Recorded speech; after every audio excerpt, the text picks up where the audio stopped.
We're learning more this morning about the U.S. military strike on a boat in the Caribbean that President Trump claims was operated by Venezuelan gangs smuggling drugs into the United States. NBC News senior White House correspondent Garrett Haake brings us the details.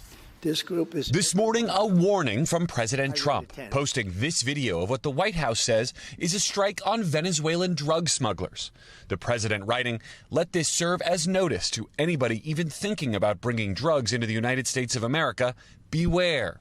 The White House says 11 members of the notorious Tren de Aragua gang were killed in the strike. The president designated that group a foreign terrorist organization earlier this year.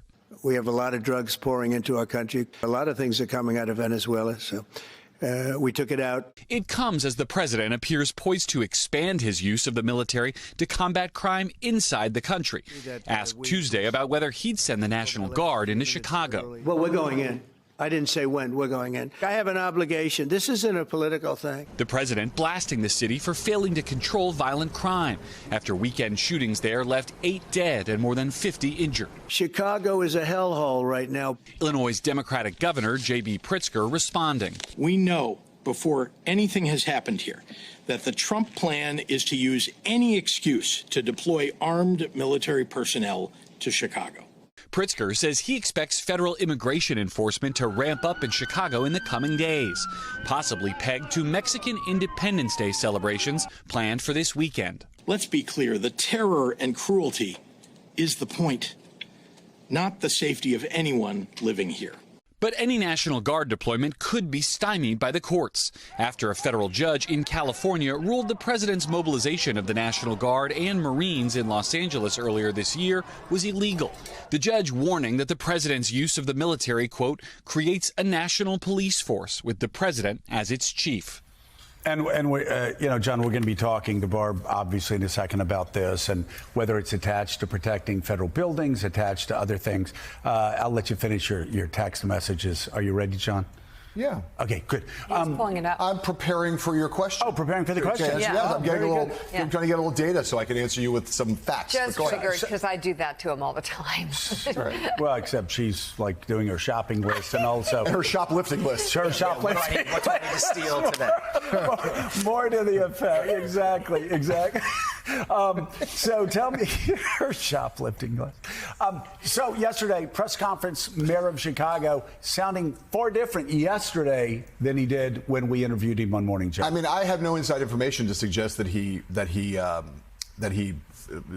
yesterday's proposal was a corrective, but he was very much on point yesterday in a unique way, a way that I don't think I've seen any of the other Democrats so far do, which is to take the argument, the advice that has been given on the show, which is to basically try to challenge the Trump administration and say, hey, you guys want a partnership. He didn't use exactly these words, but it was effectively like, you guys want to help us with the problem we have here, which is a real problem. It's not as big as you're saying, but we do have a crime problem here. Right. We've got a gun problem here, and the guns don't start in Chicago. The guns come from red states. Right. So if the federal government, Donald Trump, et cetera, would like to help with the existing violence problem that we have, violent crime problem in Chicago, how about doing something about the flow of illegal firearms that come into this city, as they do into a lot of blue cities? Mm-hmm. If you talk to cops in New York City, talk to cops in Los Angeles, talk to cops in a lot of places, the first thing they'll tell you is, we have pretty strict gun laws here. The guns are coming from somewhere else. And this Mayor Johnson of Chicago laid out with detail, said, here's where the guns come from. Here are 3 red states through which the majority of guns come into Chicago. If you'd like to help us, President Trump, how about we do something legislatively to try to stop that? I thought that was both an open-handed offer of partnership, and on the merits is a strong argument that Democrats, I think, in other places should rally around if they want to make this counterclaim. I think that's great. I mean, I think that's a great approach. And John, I know you've heard talking to the White House. I've heard talking to the White House them saying we can't believe how lucky we are that the Democrats are this flat-footed on crime, that they just walk right into the trap. This is like a 90-10.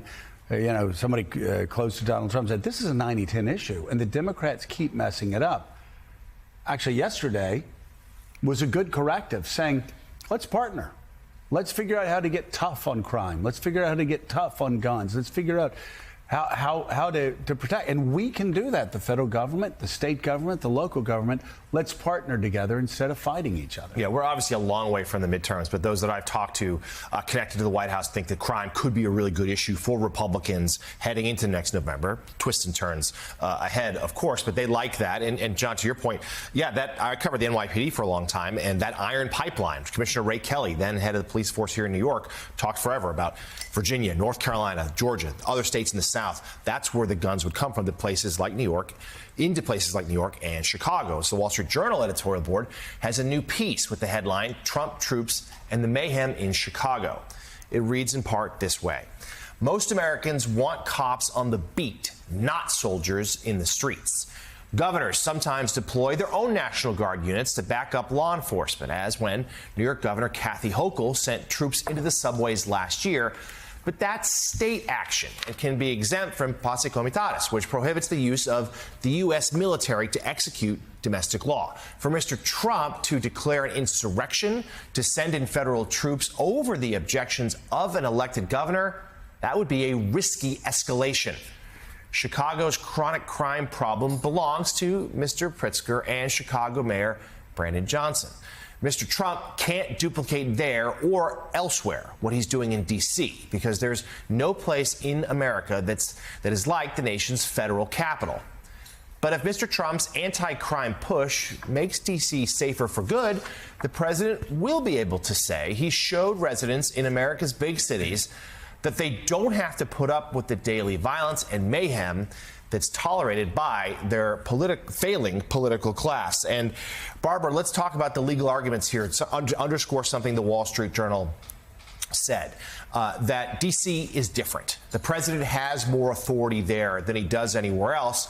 But Trump, though, yesterday renewed his promise/threat, depending on how you want to hear it, to send troops into cities like Baltimore and Chicago, where local officials don't want them. Yes, the president needs some sort of legal authority before he can send National Guard troops or federalize or take over local police departments. In Washington, D.C., as you point out, it's a very unique structure because as the seat of government, the Constitution tells Congress they get to govern, and Congress has delegated to the president the authority to take action during a declared emergency, which he's done there. In contrast, we also saw yesterday a decision by a judge in California opposing Trump's use of the National Guard in Los Angeles, finding that there was no rebellion sufficient to trigger the emergency laws there. And so I think the L.A. scenario is much more like what we're going to see in Chicago or Baltimore or elsewhere. There has to be some legal authority before the president may go in, as he has promised to do. And short of finding some sort of rebellion, invasion, incursion, insurrection, he's not able to do that just on the guise of ordinary law enforcement. So I think he's got a legal battle ahead of him. So Barbara, let's go a little bit deeper on that regarding the justification for sending troops. If he sends troops to Chicago and is talking about a crime problem, obviously he can't do that. I'm wondering, what if he does what we heard in L.A., some people in the administration saying the National Guard's being called out or the Marines are being called out to protect federal buildings or federal agents who are under attack there? Is there more, how tight does that legal nexus need to be for the administration to be able to argue that effectively in courts? Yeah, to bring in the National Guard, the president would have to do what he did in California, which is to find an emergency under a statute that requires a rebellion or an insurrection. I don't think he's going to find that, and now we've got that order in California. He may try to do it anyway because courts are generally deferential to a president's decision as to whether an emergency has occurred. But as we saw in California, they are not going to blindly obey and follow what the president says. Now, a different thing he could do, this is what we saw during the 2020 George Floyd protests in places like Portland, Oregon, and that is not the National Guard, but federal law enforcement agents to protect federal property. So you may recall there were protesters in the street. They were sometimes using graffiti on federal buildings or even burning a federal building. Yeah. And they did have a large show of federal agents there. But what they're only allowed to do is to protect They got into some trouble there by proactively going out and arresting people, and that was considered not an improper use of their authority to protect federal assets. As opposed to the attack against the federal courthouse, which was constantly under a barrage of attacks by protesters in 2020. Let's talk let's talk about Democrats for just to follow up on what the Chicago mayor said. You and I both remember Bill Clinton in 1994 talking about 100,000 cops on the street. It's kind of hard to say that Democrats are weak on crime when they're asking for 100,000 cops on the street, like Bill Clinton. Bill Clinton and Joe Biden, of course, crafter of the crime bill. And, you know, people look back on the crime bill of 94.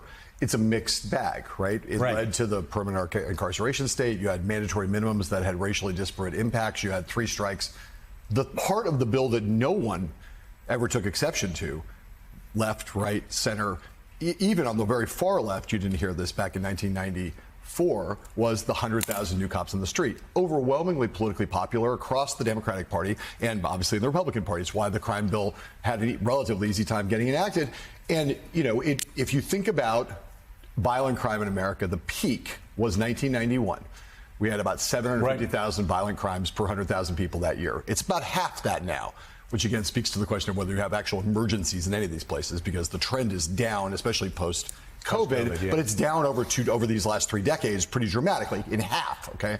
But what worked in the 90s to start that downward trajectory, in addition to local policing, people like Commissioner Bratton and Commissioner Kelly here, was 100,000 new cops on the street, which you had applause for in New York City and in similar places around the country, everywhere from Bed-Stuy to the Upper West Side of Manhattan. Everybody wanted more cops on the street, and Democrats would have a very strong argument and say, hey, if we still think it is still too high, you know what we can do to solve that problem, President Trump?